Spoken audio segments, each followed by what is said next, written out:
پھر جو شخص نیکی میں سبقت کرے وہ اسی کے لیے بہتر ہے، لیکن تمہارے حق میں بہتر کام روزے رکھنا ہی ہے اگر تم باعلم ہو۔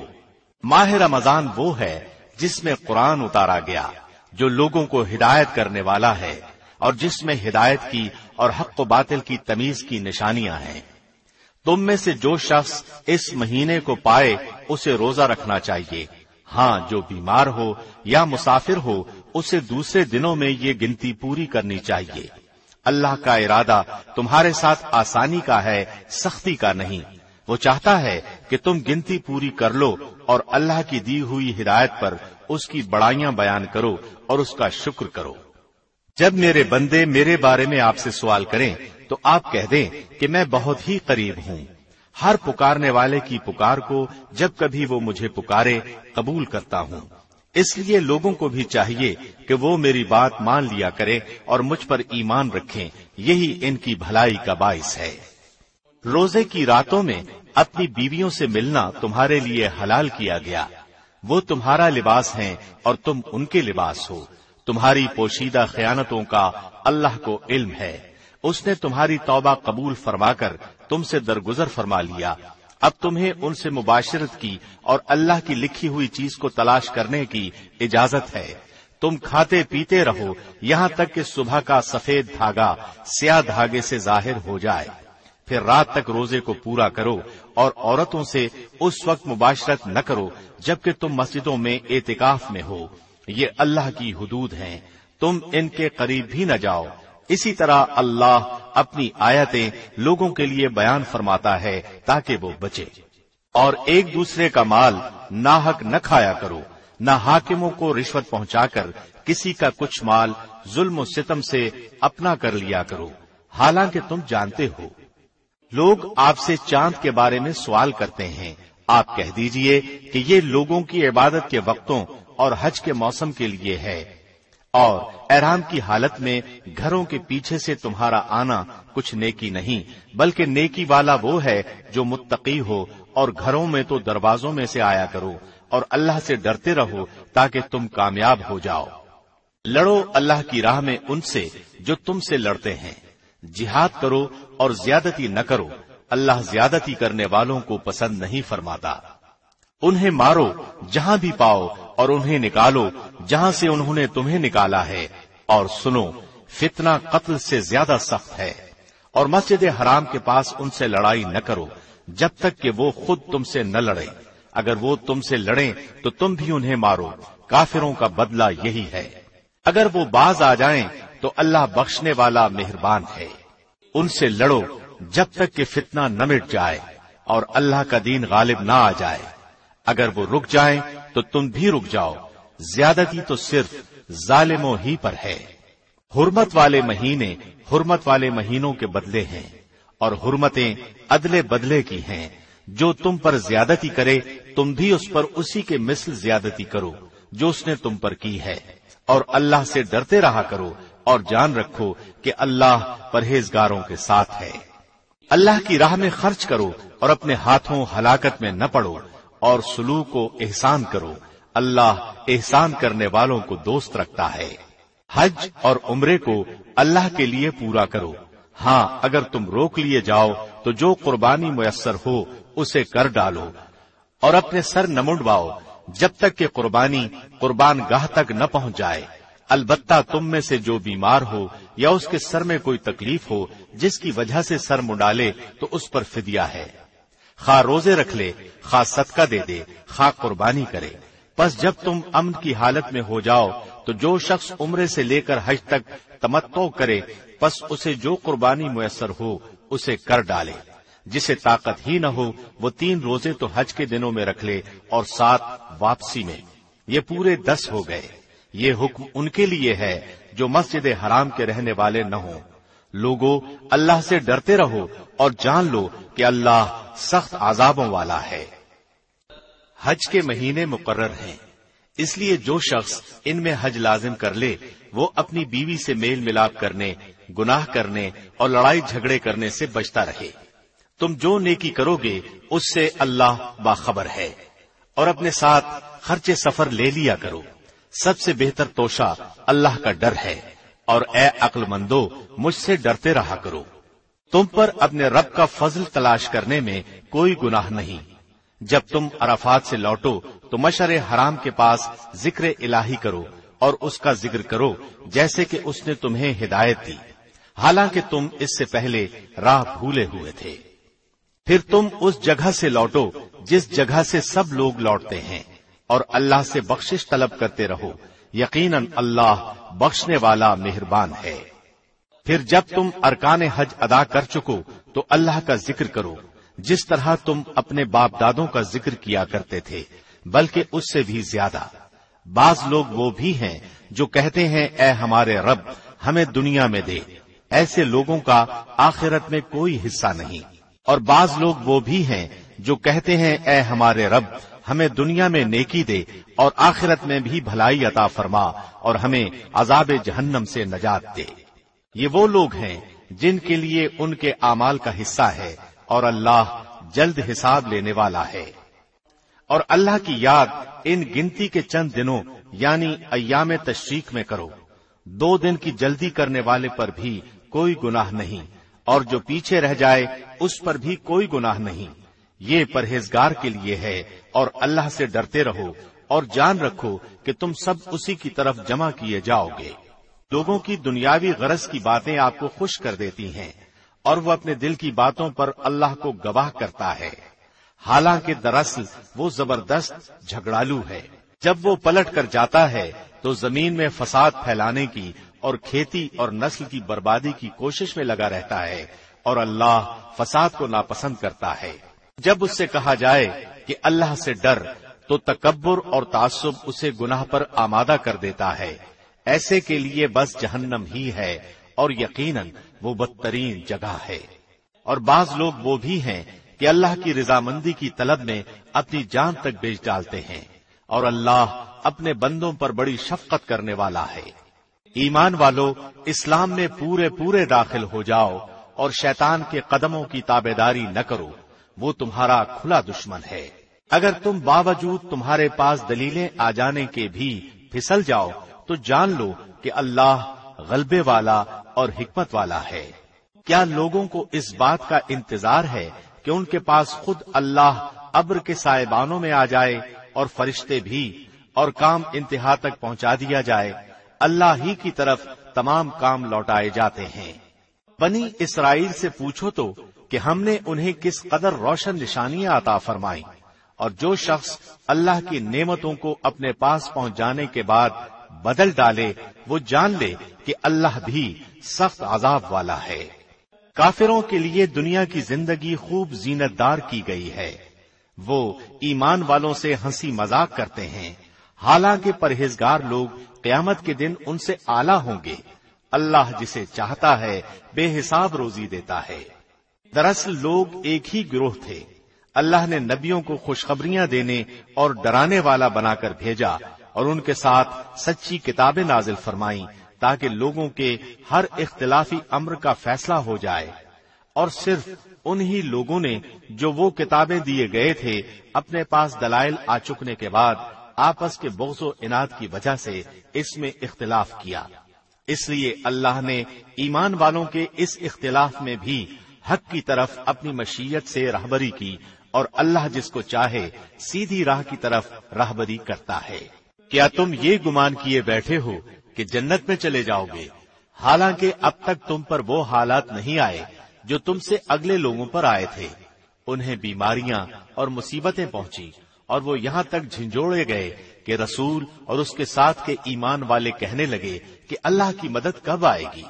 سن رکھو کہ اللہ کی مدد قریب ہی ہے۔ لوگ آپ سے پوچھتے ہیں کہ وہ کیا خرچ کریں، آپ کہہ دیجئے جو مال تم خرچ کرو وہ ماں باپ کے لیے ہے، اور رشتہ داروں اور یتیموں اور مسکینوں اور مسافروں کے لیے ہے، اور تم جو کچھ بھلائی کرو گے اللہ کو اس کا علم ہے۔ تم پر جہاد فرض کیا گیا، گو وہ تمہیں دشوار معلوم ہو۔ ممکن ہے کہ تم کسی چیز کو بری جانو اور دراصل وہی تمہارے لیے بھلی ہو، اور یہ بھی ممکن ہے کہ تم کسی چیز کو اچھی سمجھو حالانکہ وہ تمہارے لیے بری ہو۔ حقیقی علم اللہ ہی کو ہے،